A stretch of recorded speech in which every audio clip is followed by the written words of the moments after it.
boa tarde, noite, que estejamos todos bem-vindos nessa nossa casa que nos acolhe hoje, nessa tarde, agora mais fresca, colaborando conosco nesse nosso intento, na busca do conhecimento para nos tornarmos pessoas melhores. A temática proposta para esse tempinho que ficaremos juntos estará guiada pela parábola dos talentos. Esse trabalho é um trabalho que foi feito em conjunto com um grande amigo, Rodrigo Veronese, como proposta para o nosso plantão doutrinário, que acontece anualmente no período de férias dos grupos de estudo das casas espíritas. Então, como uma proposta para que nós nos mantenhamos em estudo e para quem estiver na cidade poder manter o hábito da frequência à casa espírita e do estudo, foi proposto então há alguns anos atrás o plantão doutrinário. Para esse ano, o evento ocorreu na Sociedade Espírita Amor e Caridade e a parábola dos talentos, isso que vamos conversar hoje, foi o tema que eu e Rodrigo, amparado pelos benfeitores, tratamos na noite do dia 3 de fevereiro lá na SEAC. E hoje trago aqui o recorte da parte que me coube lá naquele momento. A parábola dos talentos, aqui nessa parte, ela estará guiada, a ideia, por essa obra, Parábolas Terapêuticas, de Alírio de Cerqueira Filho, que fala de uma abordagem psicológica transpessoal das parábolas e outros ensinamentos de Jesus. Cada capítulo trata de uma parábola de Jesus, à luz da psicologia profunda. Esse é o volume 1, nós já temos o volume 2, e o capítulo 7 desse volume, do primeiro volume, trata-se da parábola dos talentos. O que nos guiou em optarmos pela parábola dos talentos foi imaginar o que nós estamos fazendo com os nossos talentos, já vamos falar um pouquinho deles, nesse período de transição do planeta, de um planeta de provas e expiações para um planeta de regeneração.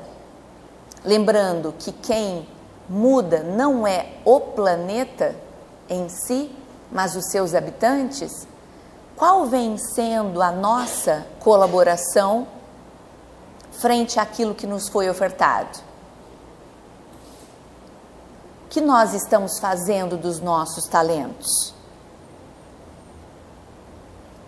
E nós, espíritas, ou em processo de nos tornarmos espíritas, em busca do conhecimento pela doutrina espírita, conhecendo o que nós já temos acesso, será que nós temos direito de enterrar talentos? Vamos à parábola. O doutor Alírio trata que a ideia central dessa parábola dos talentos, que está registrada em Mateus capítulo 25, versículos 14 a 30, indica que a motivação e a vontade podem ser desenvolvidas. Olha que bom! Então vamos ver o que a parábola traz para a gente. Nós vamos pedir a licença para não lê-la na íntegra, acreditando que, sendo uma parábola já conhecida por muitos de nós, nós vamos focar em alguns pontos centrais para termos, para conseguirmos evoluir um pouquinho na conversa, desenvolver o que a parábola traz. Então, essa parábola dos talentos registra que um senhor, ele ia viajar para um país, para um outro país. E aí então ele precisava dividir os seus bens antes dessa partida. Antes de partir então, ele chamou 3 de seus servos. Para um dos servos, ele entregou 5 talentos. Talentos era conhecida como a moeda da época. Então entregou a ele 5 moedas, 5 talentos. Ao outro 2, ao outro 1 talento. De acordo com a capacidade que cada um tinha. Um recebeu 3, o outro 5, 2 e 1 talentos. E aí então ele partiu para esse país mais longe, deixando então os seus bens distribuídos entre esses 3 servos. E aí então aquele servo que recebeu 5 e o que recebeu 2 talentos, eles multiplicaram os talentos. Porque quando o Senhor voltasse, eles teriam que prestar contas daquilo que eles fizeram pelo bem recebido. Então, os 2 primeiros, os que receberam mais talentos, quando o Senhor voltou, eles puderam dizer: olha, Senhor, vê, eu consegui multiplicar os talentos que o Senhor me ofereceu. Aqueles que receberam mais. E aí o Senhor então: servo bom e fiel, foste fiel sobre o pouco que lhe dei, sobre muito te constituirei.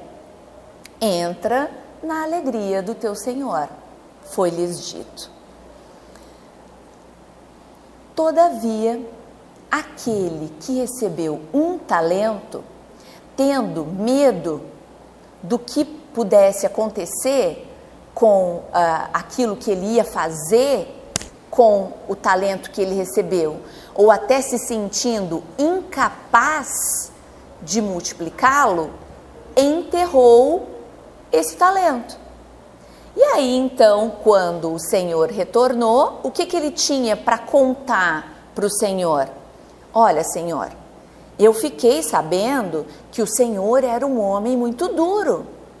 E aí então eu fiquei com medo e escondi o meu talento, eu enterrei. Aí o Senhor disse a ele: servo mau e preguiçoso, devias então ter entregado esses talentos, as minhas pratas, aos banqueiros? Porque pelo menos quando eu voltasse eu poderia receber os juros. Tirai, portanto, dele o talento e dai ao que tem 10 talentos, pois a todo aquele que será dado, terá em abundância, mas daquele que não tem, até o que tem lhe será tirado. Lançai o servo inútil na treva exterior, ali haverá pranto e ranger de dentes. Muitos de nós, ainda hoje, quando lemos a parábola, literalmente, pensamos: cadê a justiça divina? A distribuição dos talentos foi de forma diferente. Aquele que enterrou, coitado, ele não fez por mal, ele enterrou por medo do Senhor, que poderia reclamar que ele tinha feito algo errado. Vai que se ficasse com ele ainda perderia aquele o pouco que ele tinha. Mas ele foi verdadeiro, contando para o Senhor que ele tinha tido medo e aí então fez o que fez. E ainda assim, sendo verdadeiro com o Senhor, ele ainda falou que era para tirar dele, que tinha pouco, e dar para aquele outro que já tinha muito. Meu Deus, estou confusa, não é? Então, muitas parábolas, lembrar, parábola, um conto pequeno, que era uma das formas que Jesus, quando pensamos em parábola, a primeira coisa que vem à mente é uma forma, um método que Jesus utilizava para veicular os seus ensinamentos. Então eram textos, eram ensinamentos curtos que ele utilizava para passar adiante ensinamentos morais de uma forma alegórica, para que as pessoas da época pudessem entender. Se ele fosse direto, talvez ele não atingisse o objetivo dele, ou até as pessoas não o compreenderiam. E também sabendo que se ele expusesse realmente aquilo que ele precisaria pregar, muitos senhores daquela época que o perseguiam poderia fazê-lo com muito mais veemência. Então ele utilizava a parábola para dar os seus ensinamentos nas entrelinhas. Mas o que Jesus já sabia? Que ao nosso tempo nós saberíamos também decifrar essas parábolas. De que forma? Teríamos a luz do Consolador prometido, teríamos à luz da doutrina espírita, a terceira revelação, as explicações necessárias para que tirássemos as nossas dúvidas, para que clareássemos os nossos pensamentos, para que entendêssemos de verdade qual era o sentido das palavras de Jesus naquela época registrada por seus discípulos, fazendo ressonância em nós há mais de 2000 anos, para que pudesse fazer ressonância em nós há mais de 2000 anos. Ele já sabia também que a ciência tradicional, por meio da psiquiatria, da psicanálise, da psicologia transpessoal, da psicologia profunda, viria aos nossos tempos aclarar aquilo que não tinha ficado claro dessa forma, no formato de parábolas. Jesus também sabia que ao longo do tempo, nós, homens, poderíamos tentar adulterar os seus textos. Temos conhecimento de algumas coisas, não é isso? Então, ele sabendo que poderíamos nós homens, seres humanos, humanidade, querermos adulterar a sua mensagem, também deixou assim, dita no formato de parábolas. Então, o que nós vamos fazer hoje? Utilizar da psicologia profunda, utilizar da psicologia transpessoal, que veio muito bem descrita aí nessa obra Parábolas Terapêuticas pelo Dr. Alírio, colocando luz, tentando esclarecer os símbolos que essa parábola nos traz. Vamos lá. Olha lá, o Senhor que dividiu os bens aí, está representado para a gente na forma de Deus. Deus também distribuiu para cada um de nós os nossos talentos, os nossos bens. E quando eu digo bens, eu não estou falando em moeda material, não estou falando em posse de bens materiais. Estou falando em a família que mais precisávamos ter. Estamos falando em o corpo físico que precisávamos ter para essa encarnação. Estamos falando de características pessoais, virtudes ou possibilidades que nos são oferecidas para a encarnação, para que pudéssemos vencer a encarnação, cumprir os nossos planos terrenos. Os 3 servos da parábola nada mais são do que nós, homens. Nós, a humanidade. Então, ali representado por 2 perfis, que a gente vai falar um pouquinho desses perfis ao longo da nossa conversa nessa hora. E a atitude dos servos? Está representada aí como a possibilidade que nós temos de lidar com os bens que nos são emprestados. Por mais que muitos dos nossos comportamentos no dia a dia nos fazem querer crer de que somos um corpo, que temos um espírito, não é a realidade, isso é um equívoco. Somos um espírito usufrutuários de um corpo físico. Então, nos é emprestado para usufruirmos dessa condição nessa existência. E vamos ter que prestar contas em relação a isso. Os talentos, como já comentamos, traduzido aí como os recursos e as oportunidades para nós evoluirmos em cada reencarnação, e que de acordo com que nos vai ser distribuído, entregue de acordo com as nossas possibilidades e potencialidades. Então pensem bem, eu, Ariana, talvez numa outra encadernação, numa outra encarnação, pudesse ter tido dificuldade em lidar com dinheiro, tivesse tido muito dinheiro e utilizado mal.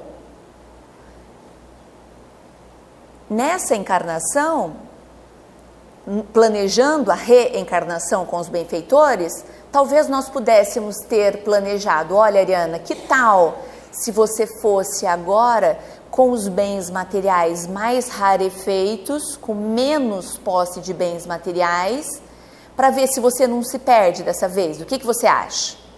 Aí eu lá, eu acho que é uma boa ideia.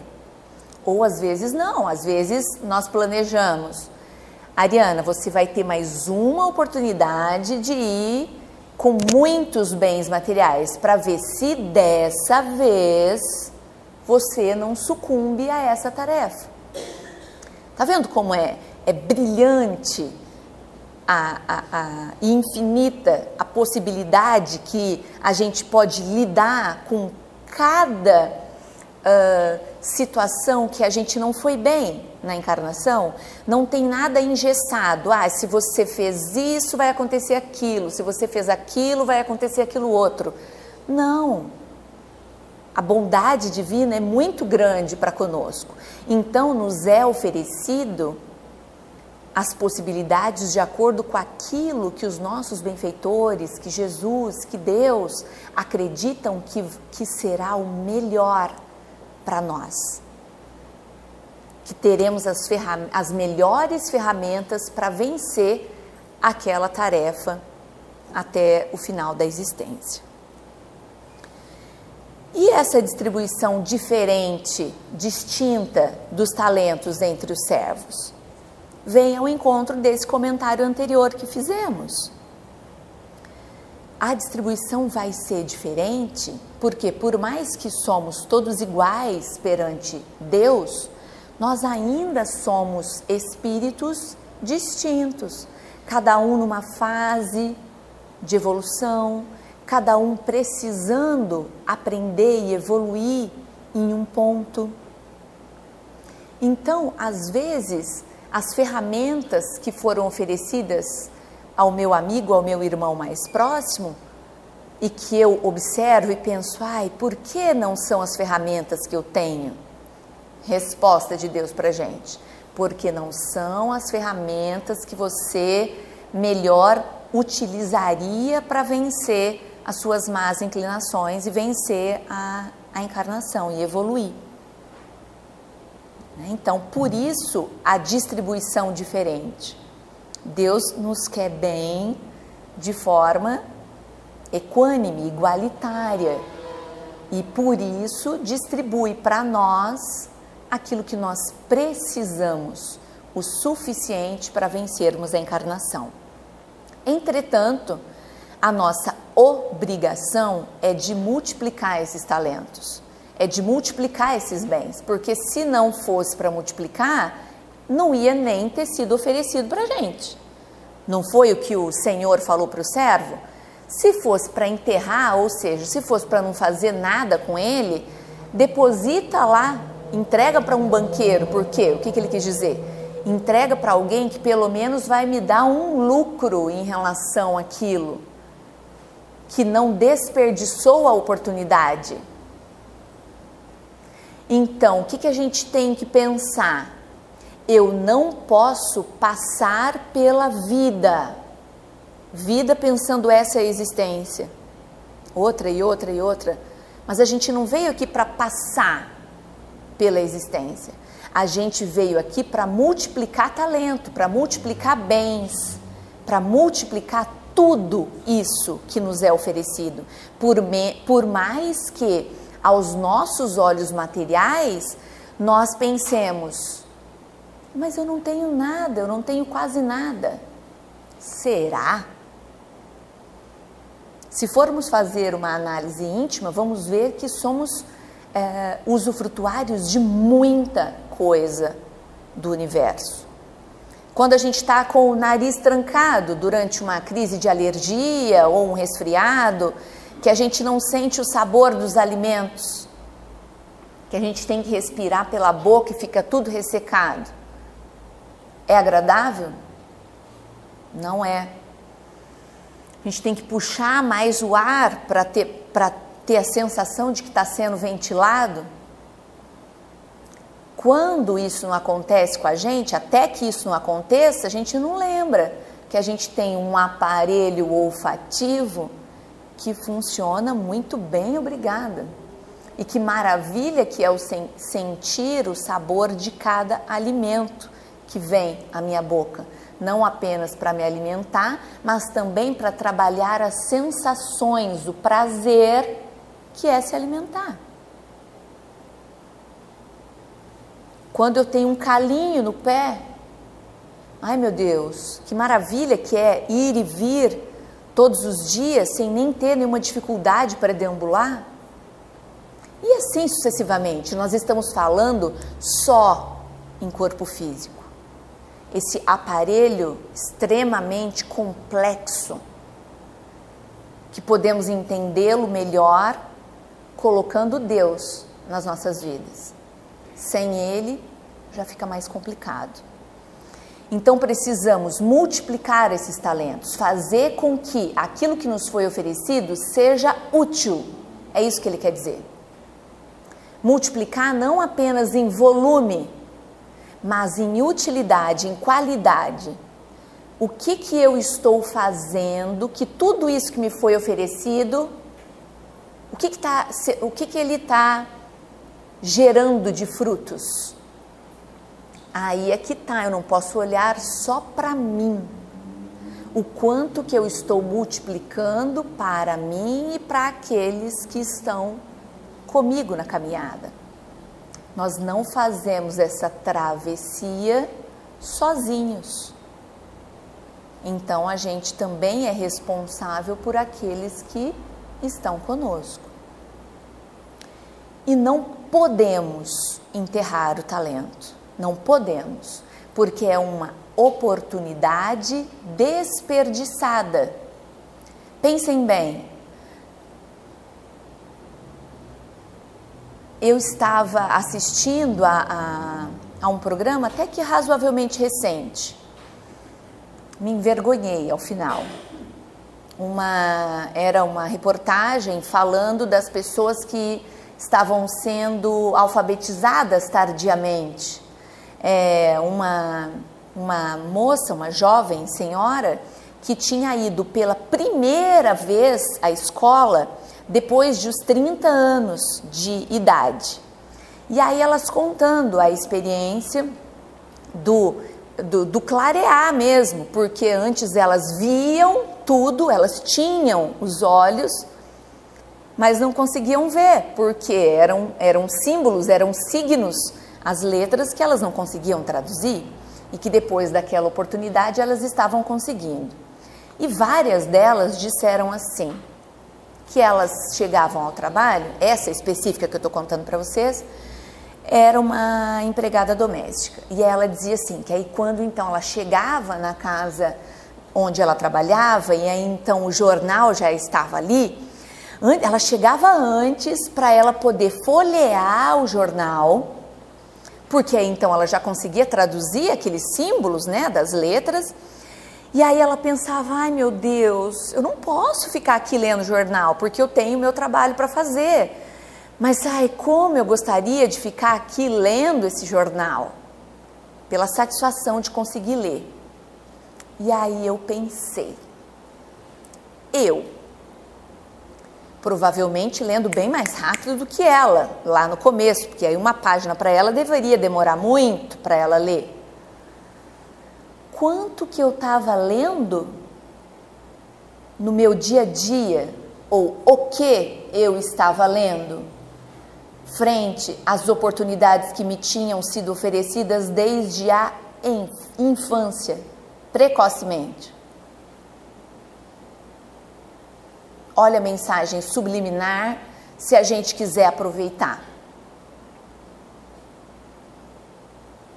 Será que a gente pode ficar enterrando os nossos talentos? Esse foi só um pequeno, grande exemplo de tudo que nos é oferecido e que a gente subutiliza, mas reclama que nos é oferecido pouco. Porque talvez ainda estejamos olhando para cada situação com olhos materiais, que não foi isso que Jesus diz para a gente.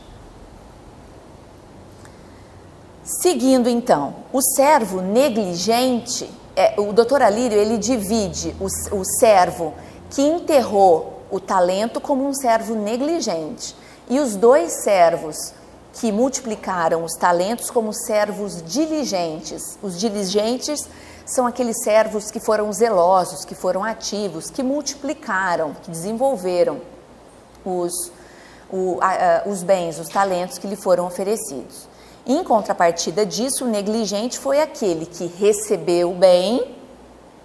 Vê se a gente reconhece alguma semelhança ou se é só coincidência. Recebeu o bem, quis se afastar pela consequência do que poderia vir da administração do bem, não foi isso que ele falou? Mas, Senhor, eu fiquei com medo. Vai que eu fizesse alguma coisa errada. Então, para não fazer nada errado, enterra. Então, ele se afastou da consequência porque ele achava que ele não era capaz de administrar. Olha lá, ele é que achava, ele é que acreditava que ele não era capaz. Ninguém disse para ele que ele não era. Lá na parábola estava descrito que os bens tinham sido oferecidos de acordo com a capacidade de cada um. Não é isso que a gente falou na parábola, registrado lá em Mateus? Se aquele ali, aquele que enterrou o talento, não tivesse capacidade, ele não teria recebido talento, certo? Então, olha lá, ele é que acreditava.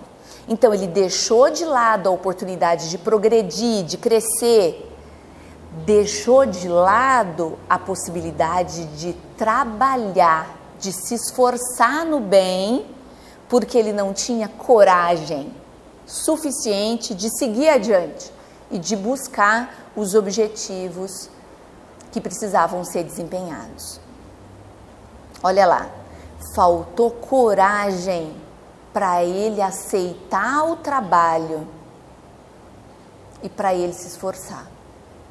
A gente vai falar um pouquinho mais disso também para frente. Dito então sobre os símbolos da parábola, frente aos nossos desafios do dia a dia, não vamos chamar de problema, né? Porque problema é uma coisa muito difícil, desafio é mais fácil de vencer, né? Frente aos desafios do nosso dia a dia, como que será que nós estamos nos portando? Será que nós estamos utilizando as ferramentas que nos foram oportunizadas por Deus? Será que nós estamos utilizando as ferramentas de um manual de instrução que nós não lemos manual de instrução, ele também a gente acaba deixando de lado, chamado Evangelho de Jesus, o maior manual de instrução para a nossa vida. Será que nós estamos ultrapassando os obstáculos, vencendo os obstáculos, ou estacionando frente ao obstáculo e nos deixando vencer, nos apegando a algo, porque raramente a gente assume, olha, eu vou desistir, isso é muito difícil para mim, eu vou ficar aqui. Raramente a gente assume isso. Ah, não, eu não vou, eu não faço, eu não fiz, eu não consegui, porque o meu chefe isso, a minha família aquilo, a minha mulher, o meu filho, é que me impediram de fazer isso. Na verdade, eu até queria, mas vocês estão vendo, né? Eu queria muito, não deu por causa deles. Como será que a gente vem agindo? O Dr. Alírio diz que para nós vencermos esses obstáculos, nós precisamos de vontade, precisamos nos motivar. E que a gente pode se motivar por afastamento ou por aproximação. Vamos ver um pouquinho das características de cada um, depois a gente fala um pouquinho separadamente?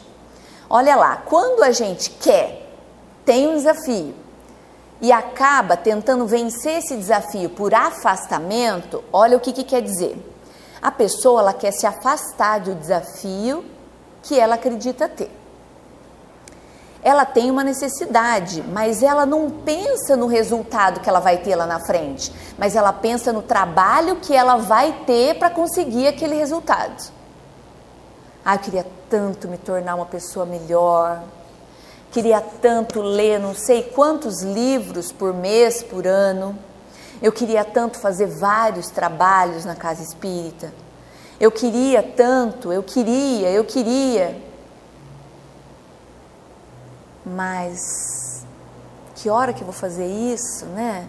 Dá tanto trabalho. Ah, mas o único dia que eu tenho é o sábado. Ah, mas o sábado, né? Vai ser o único dia que eu tenho para descansar. Pensou no trabalho, não pensou na tarefa, no resultado, que obrigada por existir trabalho disponível para mim. Porque se não existisse trabalho disponível para mim, como é que eu ia conseguir crescer e melhorar? Não é? E aí então essa pessoa, ela foca no desafio, ela foca no problema. E aí então ela própria cria uma suposta incapacidade para vencer. Difícil isso, né?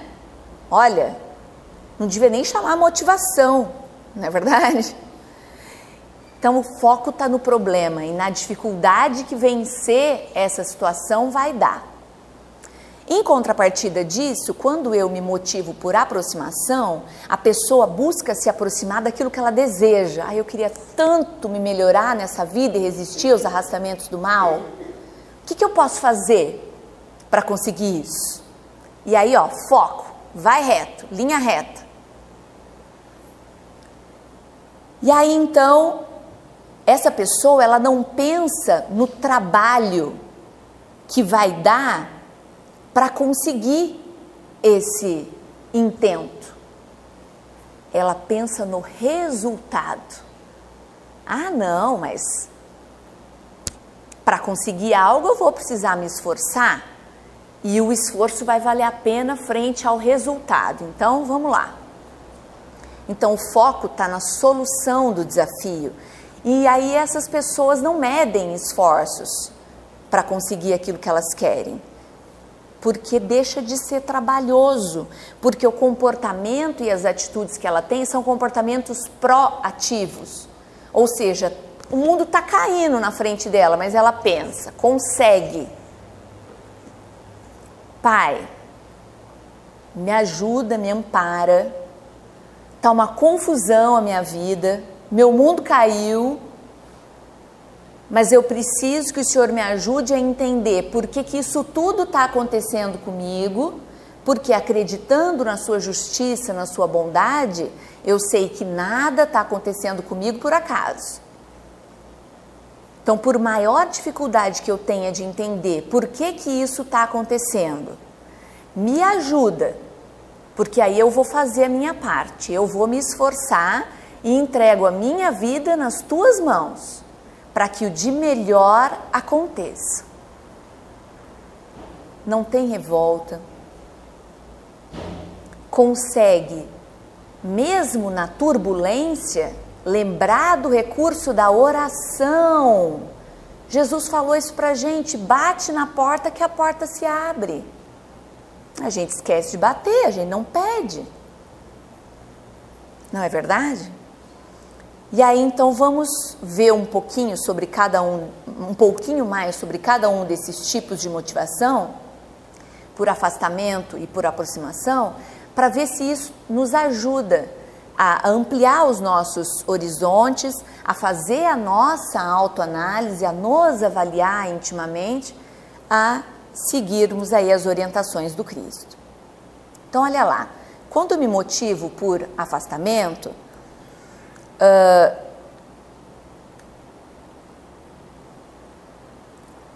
eu acredito que eu não sou capaz de resolver o desafio, como a gente já falou.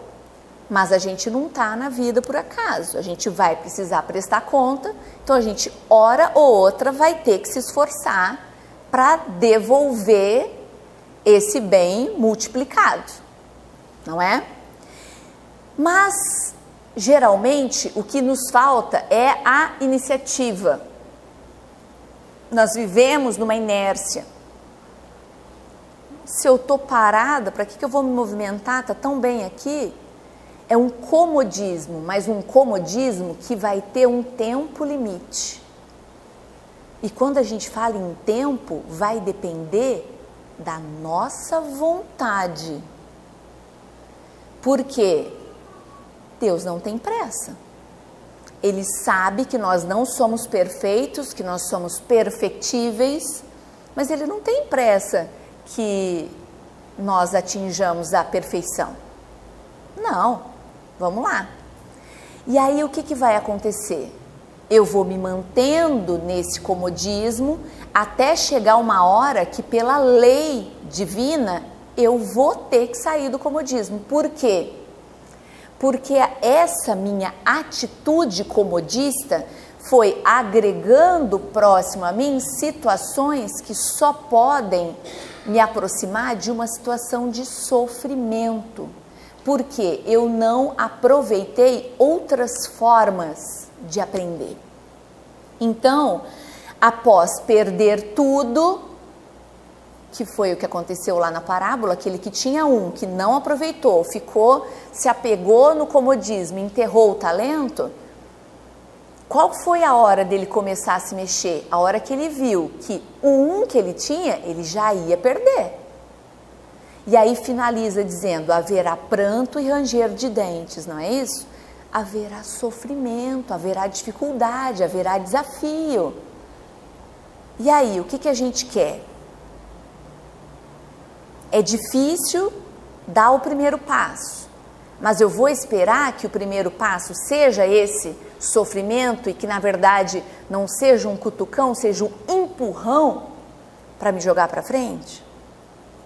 Então, olha lá, o conforto, hora ou outra, ele vai ser tirado. Então, no Livro dos Espíritos, na questão 642, fala pra gente, quando ele pergunta, tá, mas e se eu não fizer o mal, basta? Ele fala, não, você tem que praticar o bem, não basta não fazer o mal. E ainda mais, você ainda vai ser responsável pelo mal que aconteceu com os outros frente ao bem que você deixou de fazer. Olha a nossa responsabilidade. Não basta ser morno, que seja o seu dizer sim, sim, não, não. Eu tenho que escolher. Não basta não praticar o mal, eu tenho que praticar o bem. Porque o bem que eu não fizer para o outro e o outro incorrer em algo ruim pelo bem que eu deixei de fazer, a responsabilidade, existe uma corresponsabilidade. Nós estamos juntos aí. Então, vamos sair da inércia, a proposta do Cristo, reiterada pelos benfeitores. Entretanto, quando a gente começa a perceber que as situações do dia a dia começam a borbulhar, e a gente precisa resolver a questão, a gente vai se forçar. A gente não vai ter consciência pelo método, pela motivação, por afastamento. Então, como eu ainda não tenho consciência, eu estou me forçando aquilo, essa atitude de forçar a algo gera ansiedade. E muitas vezes essa ansiedade é o que faz nós crermos que nós somos limitados, que nós não vamos conseguir vencer o desafio. Porque o que nós precisamos não é nos forçar a algo, mas nos conscientizar dele, da importância daquilo na minha vida. E não só forçar a obrigação. Um grande exemplo disso, veja se vocês já ouviram falar, chama-se regime de segunda-feira, dieta de segunda-feira, né? Aquele final de semana que detonou. E aí eu falo, meu Deus, ponteirinho da balança subindo, pressão subindo, exames laboratoriais horríveis. E aí então gente, é agora ou nunca. Segundona é dia, né? E aí então eu me forço a uma dieta. E aí vai. É dieta da lua, come de tudo, menos a lua, né? É a dieta do abacaxi, aí gente é criativo, né? Dieta para tudo. Pergunta se dá para chegar na quarta-feira. Foi. Por quê? A pessoa, brincadeiras à parte, não se conscientizou da importância que aquela atitude ia ter na sua saúde, mas a dificuldade que ela ia ter para lidar com novos hábitos de dieta para adquirir essa saúde. Olha lá o foco diferente de afastamento e por motivação. Ao invés de focar na saúde, foca no problema, né, de ter que mudar o hábito. E naturalmente, quando a gente decide fazer algo diferente, nos forçando, fazendo por obrigação, o nosso querido ego reage, falando pra gente assim, mas Ariana, final de semana só foram 2 quilinhos, isso não é nada, depois você recupera, não precisa começar a dieta agora não. Não precisa começar a mudança da sua vida agora não. E aí eu e ele lá na nossa intimidade, pensando bem, acho que é isso mesmo. E deixa o intento para trás. Quando a gente se dispõe a mudar, a fazer algo moralmente melhor, e aí muitas vezes o grupo que a gente está inserido, hein, evangelho no lar, tá ficando carola, hein? Quantas vezes você vai assistir palestra por semana? Meu Deus, não tem mais nada para fazer? E aí outras cositas mais. Será que a gente persiste naquilo que a gente acreditava ser bom pra gente? Ou a gente já se deixa levar, já se auto-sabota nesses momentos? Essa auto-sabotagem nada mais é dividida, nada mais está do que dividida em 2 polaridades, de acordo com o Dr. Alírio, do que o Dr. Alírio comenta. A polaridade passiva, que aí eu penso assim, não é verdade, isso vai ser muito trabalhoso, então eu vou me acomodar. Eu começo a fazer a mudança, frente à primeira dificuldade, não, muito trabalhoso, me acomodo. ou a polaridade reativa, que aí eu começo a ver que aquilo é dificultoso, porque o meu foco está na dificuldade, e aí começo a ficar ansiosa, raivosa, revoltada. E aí isso tudo despende tanta energia de mim, porque ele comenta que nós transitamos entre essas duas polaridades. Eu gasto tanta energia tendo essa reação, ficando revoltada. Por que isso só acontece comigo? Por que só eu que tenho que mudar? Até parece que é só a gente, né? Que eu mino as minhas energias. E aí eu não consigo nem mais ficar revoltada. Aí eu pulo para a polaridade passiva, me acomodo. Aí a acomodação eu começo a ver situações em que eu me forço a mudança e aí fico ansiosa, reajo. Olha o ciclo vicioso aí. A gente fica correndo atrás de nós mesmos sem evoluir. Então a gente tem que estar atento para isso, porque ele é contrário à lei do amor.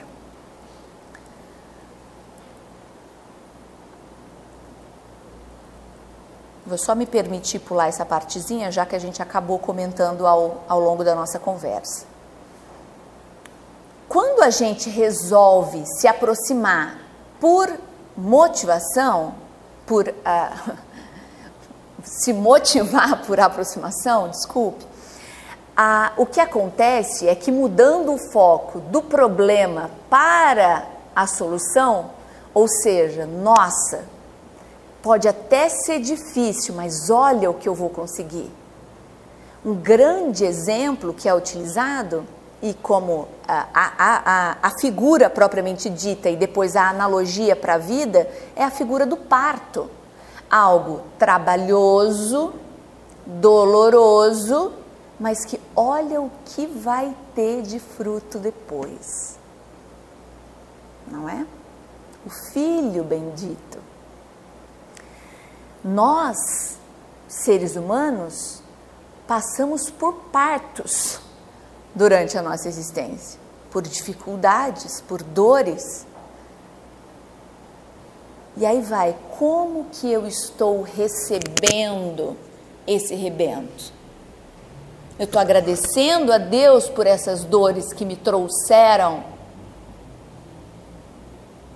ao meu braço? Esse filho querido, essa oportunidade divina? Então, é diferente. A relação com a situação é uma relação de prazer, de satisfação, porque a pessoa já não se força mais a algo, ela entende o que está acontecendo, ela está consciente da sua posição no planeta e do que a divindade espera dela, que na verdade é o que todo mundo queremos para nós, a felicidade plena. Então, quanto mais motivadas, mais resultados positivos, mais motivação, e aí vem o ciclo virtuoso, ao contrário do outro.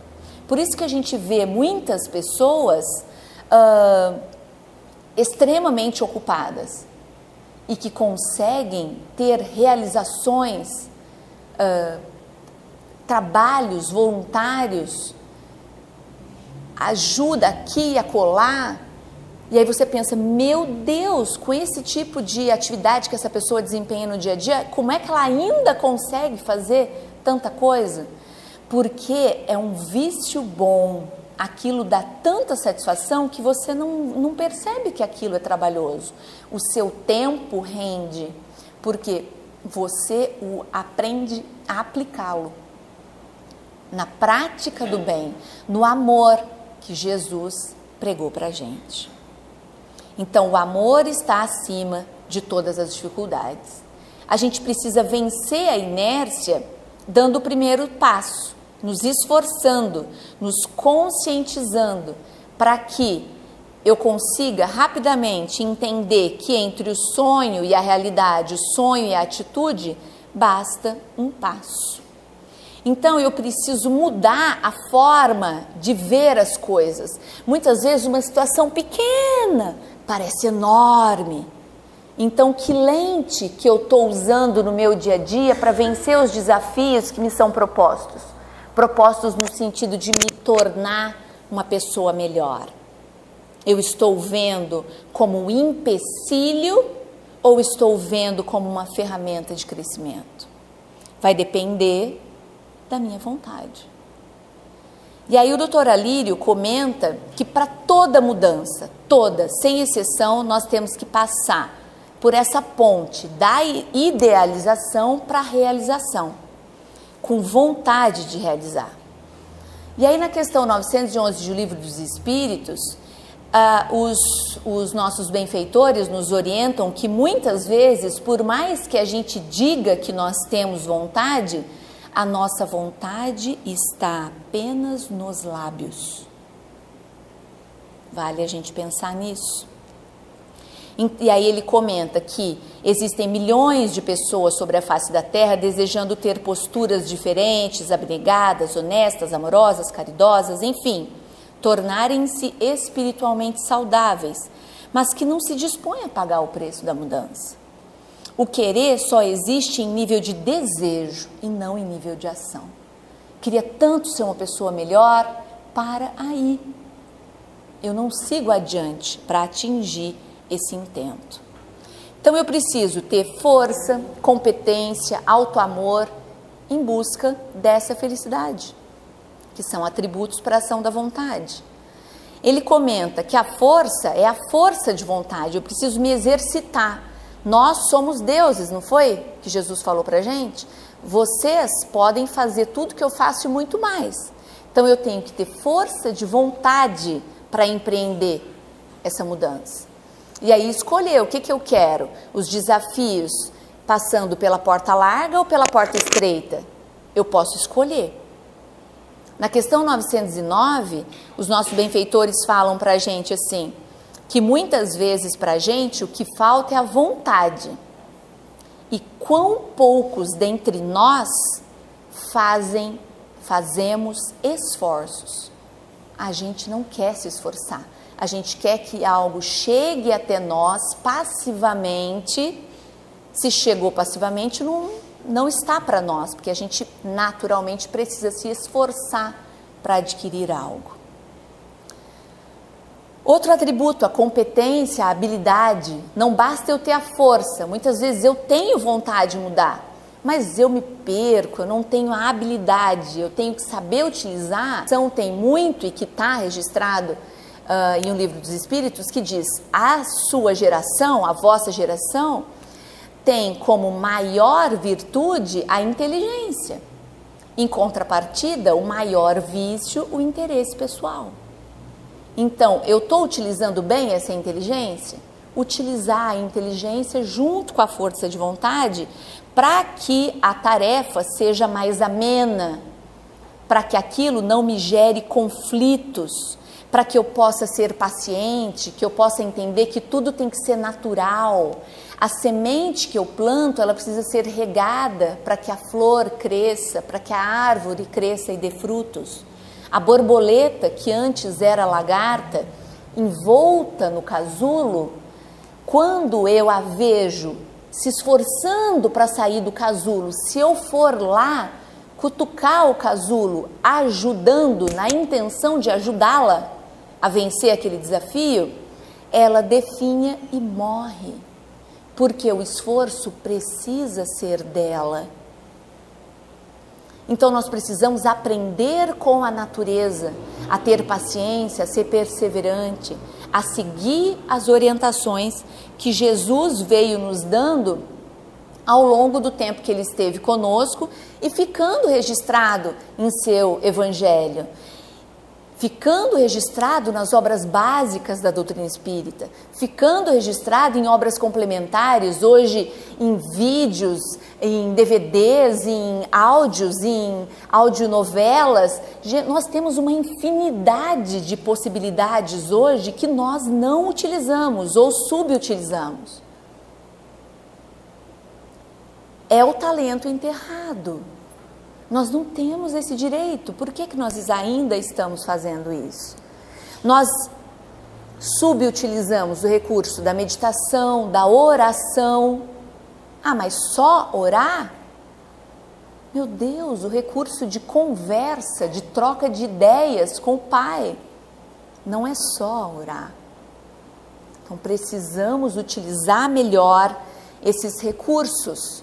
Vigiai, orai, que já nos foi dito, há quanto tempo. Nos amarmos é outra orientação. Enquanto eu ainda não me amar, vai ser difícil amar o outro, porque a medida vai ser difícil. Eu não vou ter um parâmetro. Isso tudo em busca da felicidade, que a gente vai precisar galgar, subir e ir até o topo da montanha em busca dessa plenitude, dessa felicidade plena, que para nós ainda no planeta Terra, a plenitude ainda não está para nós, mas nós podemos ir em busca daquilo que nos é possível, a nossa felicidade na Terra. E aí olha lá o que ficou registrado na questão 920, olha que maravilha de O Livro dos Espíritos. Que para nós é dada a possibilidade de suavizar os males e ser tão feliz quanto possível na Terra. Vamos suavizar os nossos males, vamos ter condutas, utilizar talentos, ser obreiros da nossa própria felicidade, porque muitas vezes somos obreiros da nossa própria infelicidade. Lidamos contra nós, isso não pode. Mas olha só, quantos talentos nos foram oferecidos? Há mais de 2000 anos, a mensagem de Jesus. Esse ano, 150 anos de O Evangelho segundo o Espiritismo. 150 anos do manual de instruções à luz da doutrina espírita. O quanto estamos utilizando de todas essas ferramentas, o quanto estamos multiplicando esses bens que nos estão sendo oferecidos. Por mais difícil que seja, olha o convite. Eu sou o caminho da verdade e da vida. Ninguém vai ao Pai senão por mim. Venha, por mais difícil que seja, comigo. O jugo é suave, o fardo é leve. Você vai se motivar, vai se entusiasmar, porque o retorno é sempre positivo. Sempre. Então, que possamos lembrar no nosso dia a dia das mensagens de Jesus. Que possamos utilizar dos recursos que nos são oferecidos a todo tempo. Que possamos ser mais proativos, lembrando de pedir à espiritualidade maior que nos orientem nos momentos de dificuldade e não nos embasando apenas na revolta, na dificuldade. A gente pode escolher se a gente quer obter sucesso ou não. Nós é que vamos desenhando o nosso caminho e que seja com Jesus.